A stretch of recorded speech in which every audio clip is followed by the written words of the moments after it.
Welcome to Not Milk Never Milk. Subscribe if you're lactose intolerant. You begin by picking a reputable US-focused VPN. You want no logs, good speeds, and strong encryption. Once you sign up, complete payment and email verification so your account is active. Next, download the provider's official app for your device. Installing the correct client avoids manual errors. After installation, open the app and sign in. That gets you to the connection options and server list you'll use in the next steps. Now you connect. Pick a US server close to your target service for lower latency, such as NYC or LA. Make sure you enable the kill switch and DNS leak protection to prevent data exposure if the VPN drops. Choose a modern protocol like WireGuard or OpenVPN for security and speed. Adjust encryption levels only if you need compatibility.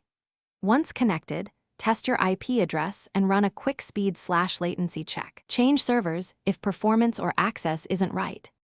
Finish by verifying you appear in the US. Check your public IP and open a region lock site to confirm access. Set the VPN to auto-start and mark home networks as trusted so you reconnect automatically without manual steps. Keep the app updated for security and compatibility. If a site blocks you, clear browser cache, switch to another US server or protocol, and reconnect. That usually resolves geolocation blocks and speed anomalies without changing providers. Thanks for watching. If this was helpful, leave a like and consider subscribing. See you next time.